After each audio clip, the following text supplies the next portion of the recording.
Y ya ese bumper nos indica que llegó el momento de compartir con ustedes este segmento de Síntesis Educación que siempre me acompaña Juana Díaz en esto. ¿Qué tal, que para mí es un placer.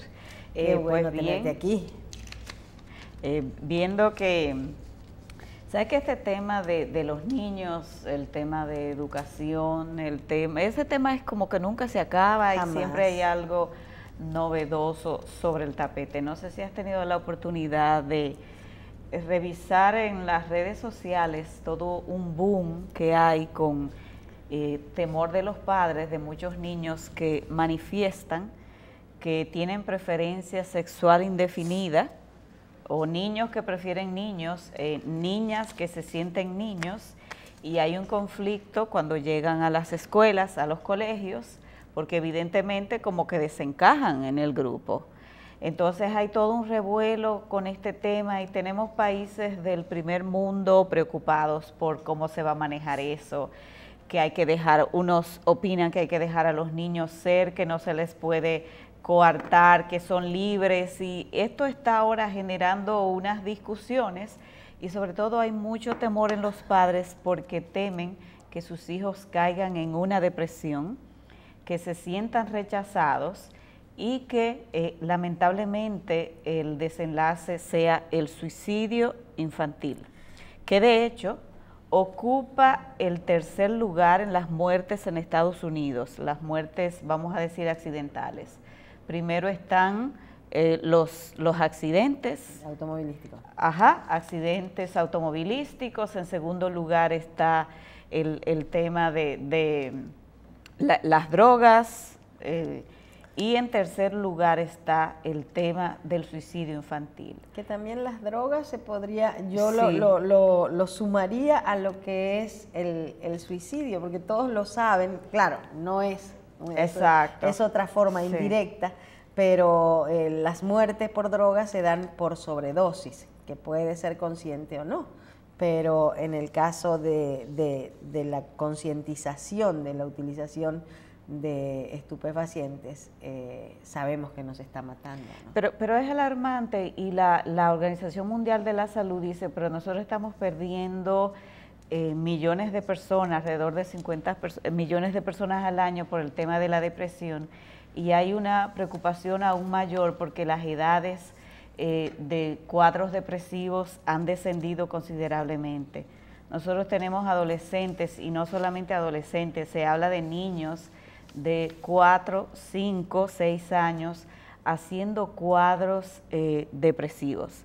Eso es más que alarmante porque cualquiera diría, pero ¿cómo? ¿Qué preocupaciones, cuáles situaciones puede estar viviendo un niño o una niña que le lleve a manejar un cuadro de depresión con las implicaciones que tienen este trastorno en la vida de un individuo?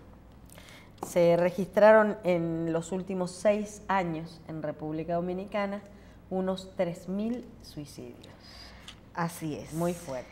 Así de los cuales sí hay adolescentes. Inclusive siempre traigo a colación el famoso caso de la niña, se podría decir, que se tiró desde un puente a una avenida, que gracias a Dios no perdió su vida, sí perdió su embarazo y la posibilidad de tener hijos, pero, y eso es una de las cuestiones que puede llevar a un adolescente a intentar quitarse la vida. Y otro dato que me llamó la atención es uno al que hace referencia a la Sociedad Dominicana de Psiquiatría en un reciente estudio realizado en la provincia de Santiago, precisamente con adolescentes, de estudiantes del bachillerato. Se habla de que una de las causas por la que los adolescentes dicen que quieren quitarse la vida es por una iniciación temprana en el sexo.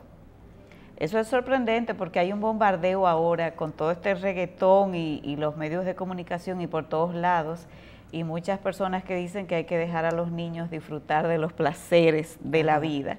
Y fíjate cómo la iniciación temprana en la vida sexual está considerada entre una de las posibles causas de depresión.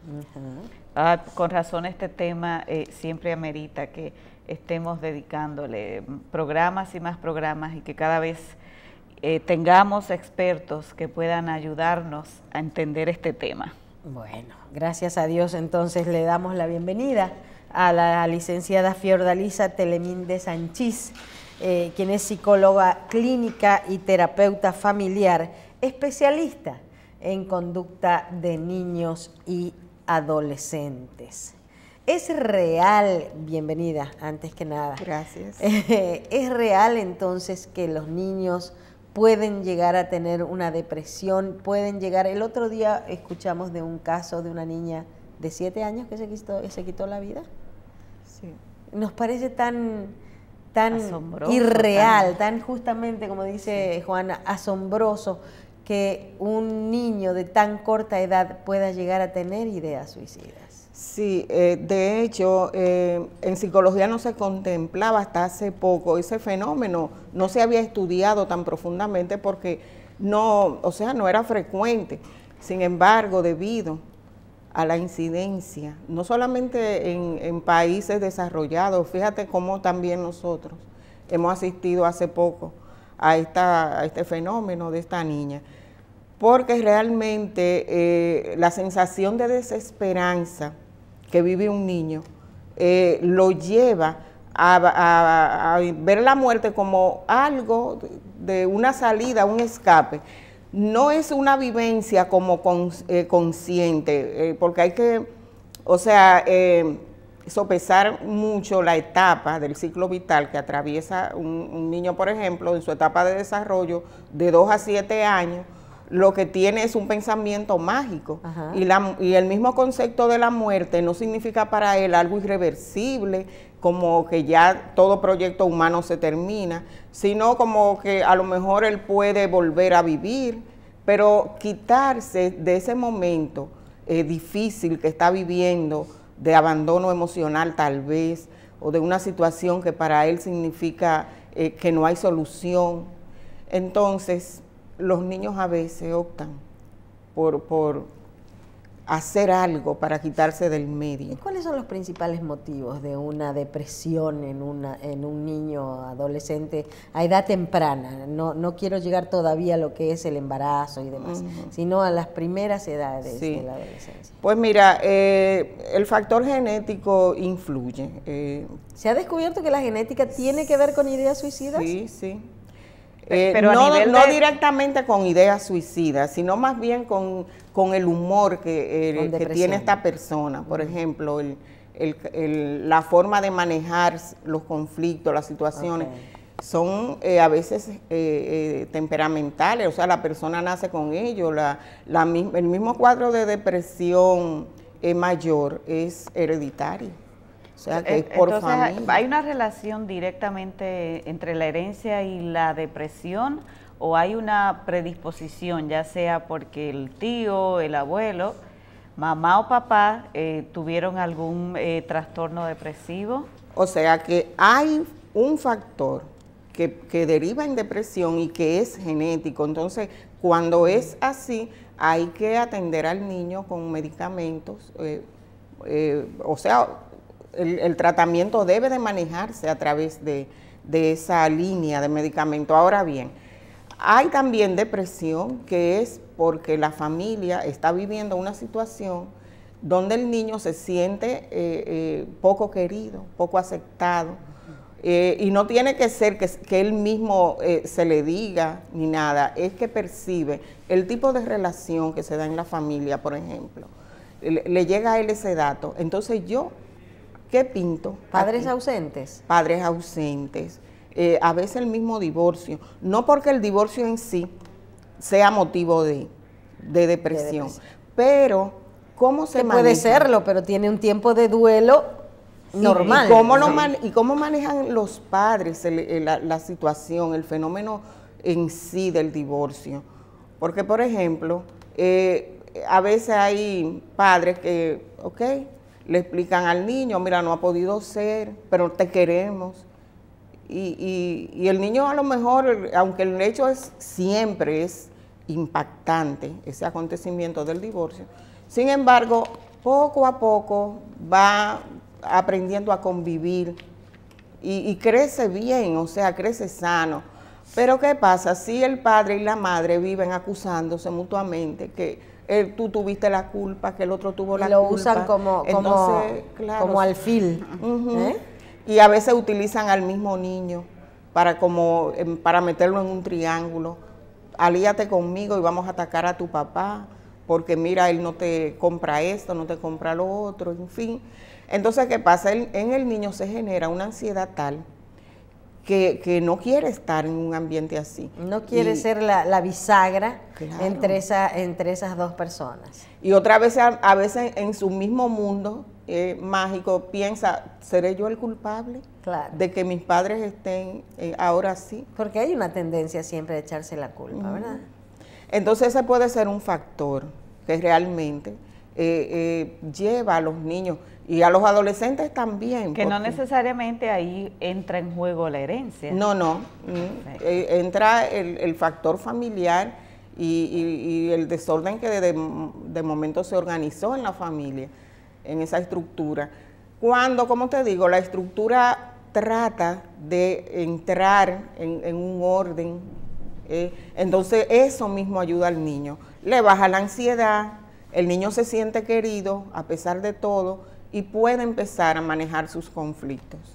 Otras veces son padres que, sobre todo a veces la madre, que tiene un trato fusionado, una relación fusionada con el hijo, lo sobreprotege, entonces no le da herramientas para poder enfrentar el mundo, la vida.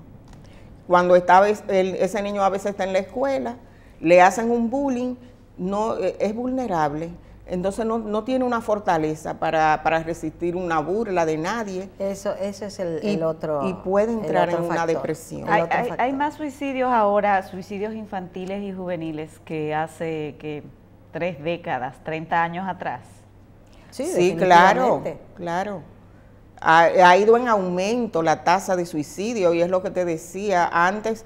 No es porque quizás no hubieran suicidios infantiles, lo que pasa es que al no contemplarse, no se visualizaban, pero es posible que también hayan habido, porque siempre han habido familias donde los niños no han recibido toda la protección, todo el amor y el cariño y se han sentido así un poquito abandonados. Y con las redes sociales y el bullying, por ejemplo, ciberbullying se llama ahora también. Exacto, sacar una foto comprometedora o relajarlo, como se dicen, de manera grupal y hasta se podría decir que anónima a través del ciberespacio. Eso también afecta mucho más. Sí. Inclusive lo veíamos, los que tuvimos la posibilidad de ver 14 razones del porqué. 13. Bueno, no me acordaba cuántas razones eran. 13. Eran 13 razones por las cuales una muchacha se suicidó, que tenía mucho que ver con el bullying, tenía que ver inclusive con el sexo no consensuado, con una violación, con problemas de comunicación en la casa. Y fue ella, en esa serie, fue indicando cuáles eran todas esas razones por las cuales ella había tomado una decisión de quitarse la vida. Sí. Y por ejemplo, en cuanto a género, pues los varones son los que realmente llegan a consumar el suicidio, mucho más que las muchachas, en ellas se da más el intento de suicidio, porque hay que distinguir lo que es... Pero eso en los adultos también. Pero leí un dato a propósito de lo que dice la licenciada Fiordalisa, que por cada suicidio masculino hay 3 intentos por parte de las niñas o las adolescentes. Sí. Motivado a que, bueno, quizás a la misma conducta violenta de los varones que lo consiguen. Casi siempre utilizan que lanzarse de un edificio, una velocidad suicida, por ejemplo. El arma de fuego que muchas personas dejan al alcance de los niños en los hogares. Exacto.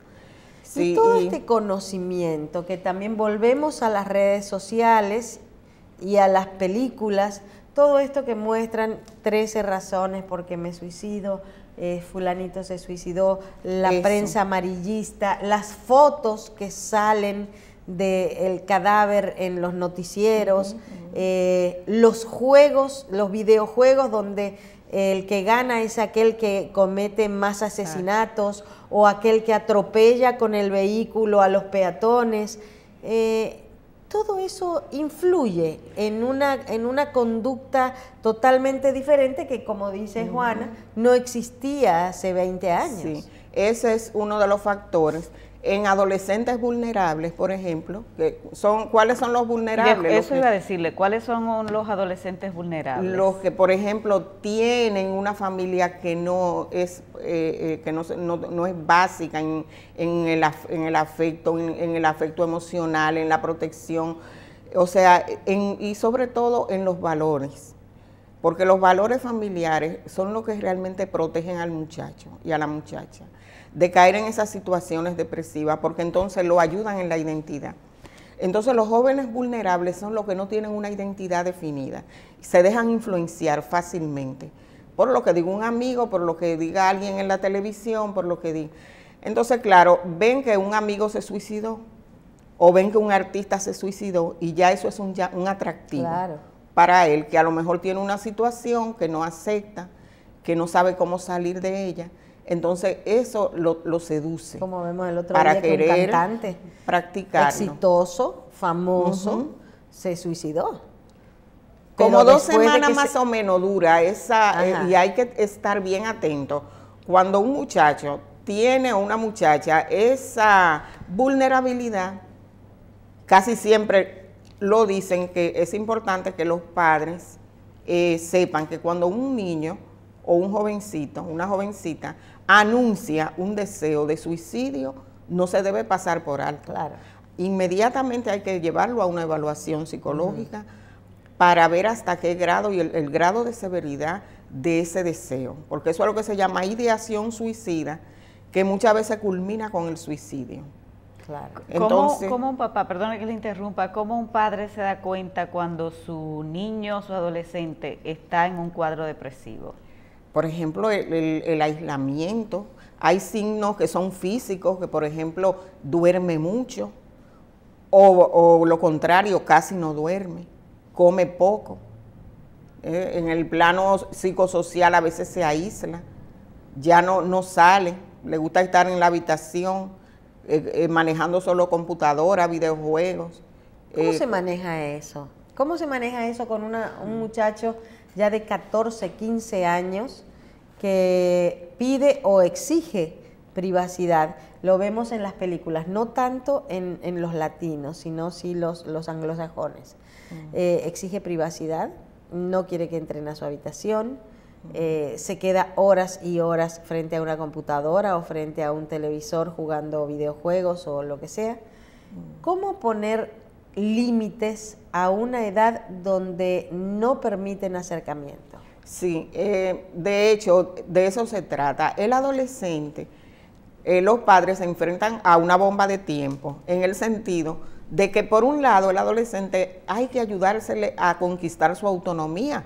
¿Por qué? Porque ya está en una etapa de cambio de niñez a la adultez. Esa etapa de transición es la adolescencia y por lo tanto la conquista de su propio yo, su autonomía, hay que trabajarla en el hogar. Pero también hay que ponerle límites claros.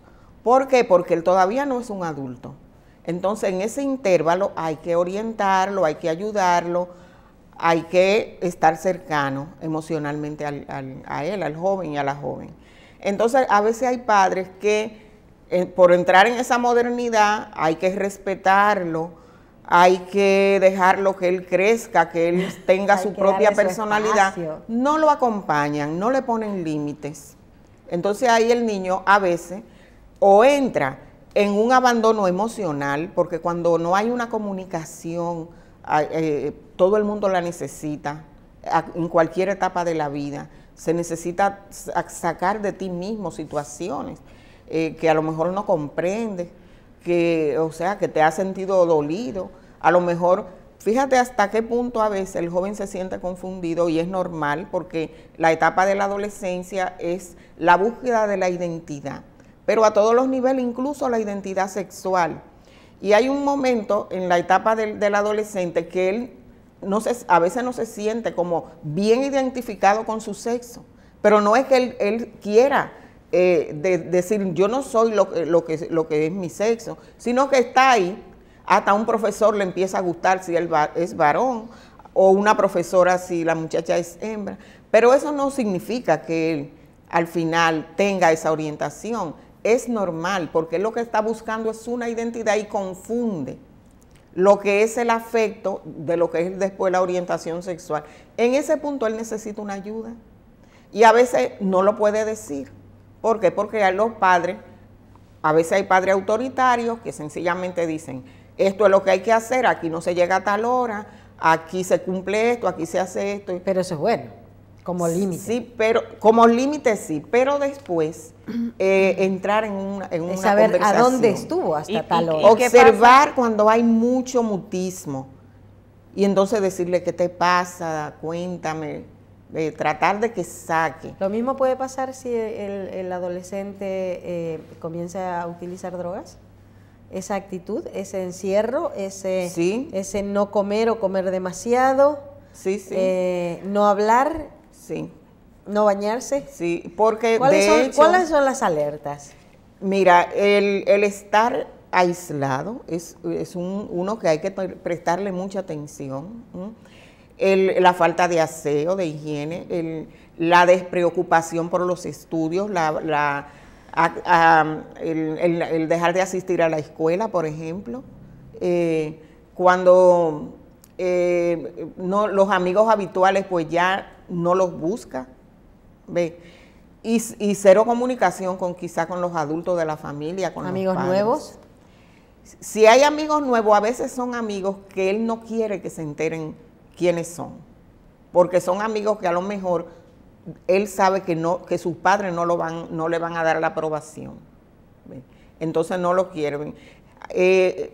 Cuando los muchachos a veces tienen una computadora y están en su cuarto, solos, hay que de vez en cuando preguntar, investigar, porque sabemos bien que hay grupos que tienen, intereses que son perversos, que no son para ayudar a los jóvenes. Pero eso se resuelve si ponen la computadora al alcance de todos. Claro que sí. En la sala, en un espacio donde que adultos, sí, niños y los adolescentes de la casa. Y esa es una recomendación. El problema de la ballena azul, y hay otros juegos así también. Exactamente. Pero usted está hablando tal vez de lo que aparentemente es una depresión simple. ¿Cuándo un niño adolescente que está pasando por una crisis depresiva y que tiene riesgo de suicidio, ¿cuándo requeriría un tratamiento más profundo, digamos, medicamentos o intervención de un psiquiatra?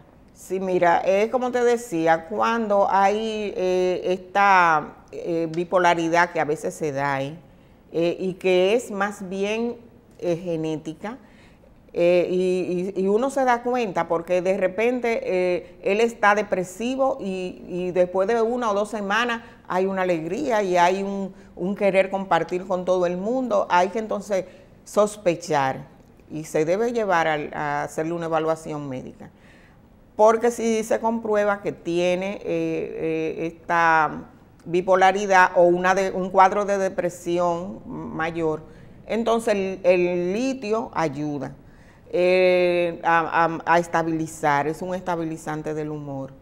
Se prescribe este tipo de medicamentos que estabilizan el humor. Ahora, con el litio sí hay que tener un poco de cuidado porque en dosis alta es letal. O sea que debe ser completamente vigilado. Administrado por un médico. Sí, pero incluso hasta se aconseja internamiento cuando el caso es grave, porque hay algunos niños que lo intentan varias veces y a veces son con mucha severidad los métodos que utilizan. Y cuando los métodos son inusuales, pues prestar mayor atención. Los métodos usuales casi siempre es que toman medicamentos venenos y eso. O a veces se cortan, sí. Esos son los usuales. Ahora, hay otros que son, oye, ¿cómo se te ocurrió eso? ¿Con qué idea hiciste eso? Que son cosas raras que se le ocurren, qué sé yo, como trancarse en una habitación o ponerse una funda en la cabeza, qué sé yo. Cosas así extrañas, porque eso van con la idea de quitarse de en medio, ¿entiendes?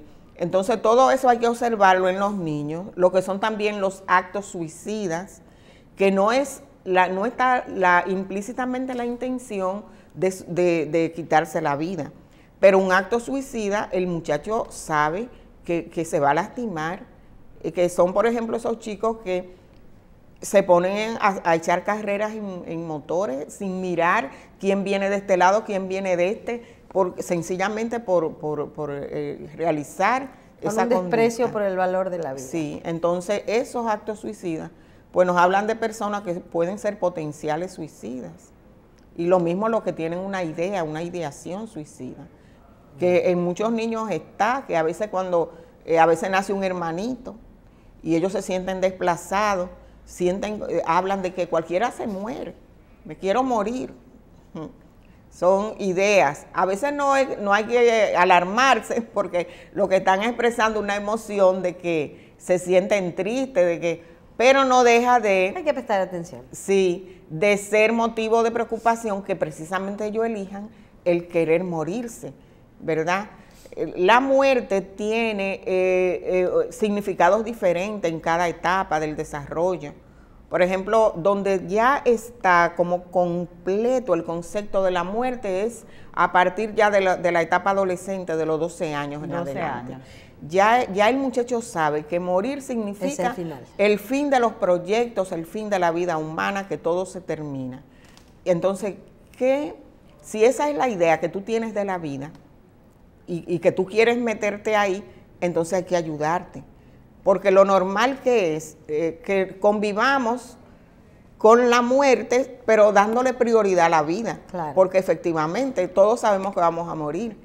Pero uno vive como sabiendo que ese dato está. Exacto. Pero completando proyectos, sabiendo que la vida tiene un valor. Seguro que sí. Entonces, por eso es que cada joven quiere llegar a terminar su carrera, mira el futuro. Porque el futuro son proyectos donde tú vas a dejar una huella de lo que ha sido tu vida, si tu vida tú la consideras valiosa. Claro. Pero ¿qué pasa? Que un niño o un jovencito que piensa en el suicidio no está mirando futuro, no está mirando proyectos. Entonces, ¿qué es su vida? Por eso un psiquiatra, Viktor Frankl, él hablaba de lo que es el vacío existencial. Y que tiene que ver mucho con estas conductas de alcoholismo, drogadicción y hasta el mismo suicidio de muchos jóvenes. ¿Por qué digo esto? Porque esa puede ser una de las razones por la que se está incrementando en la actualidad el suicidio. Creo que tenemos un desafío en la familia, también en la escuela. Particularmente a veces digo, bueno, si a nuestros padres les dio resultado mantenernos ocupados y tener reglas de juego, de responsabilidad en la casa, tal vez tenemos hoy día que promover que retomemos esas prácticas que fueron exitosas, que fueron buenas. Claro que sí, la familia es el mejor ambiente, el que mejor protege a los niños y de hecho siempre se recomienda cuando están estos casos así, cuando se detectan que un niño, que un jovencito, un adolescente, pues comienza a interesarle el suicidio, buscar el apoyo en la familia, porque la familia es la más indicada para ayudar a ese niño a valorarse, porque eso es lo que él necesita, experimentar que su vida es valiosa. Entonces, hacerle ver todos los detalles que hay en su vida que lo hacen a él ser valioso, y sacarlo y decirle. Y otra red de apoyo es la escuela. O sea, los maestros, el psicólogo, el orientador, su médico que lo atiende, su pediatra. O sea, que todos hagan una red para sacar a ese niño de esa idea falsa, de que su vida a lo mejor él la ve con poco valor, cuando es lo más valioso que él tiene, Claro es que sí. el dato más importante. Bien. Muy buena conversación, pero lamentablemente tenemos que irnos Ya se por acabó hoy. el tiempo por hoy. Realmente nos quedaron muchas preguntas, pero sí quedamos claros con varias cosas, que eso es importante. Resumiendo o haciendo como nuestro nombre lo indica, una síntesis, comunicación, eso es importante. Fundamental. Eso es importante, ¿verdad? Podríamos resumir. Y observación, hay que estar observación pendientes. y Y comunicación. observación. Sí. Bien, muchísimas gracias a la licenciada Fiordalisa Telemín de Sanchís, psicóloga clínica, terapeuta familiar y bueno, excelente expositora que nos ha acompañado el día de hoy en Síntesis Educación. Juana, muchísimas gracias. Hasta la por haber próxima estado hoy con semana. nosotros. Te despido pues entonces hasta el miércoles que viene, si Dios lo permite. Así será. Y a ustedes solamente hasta mañana.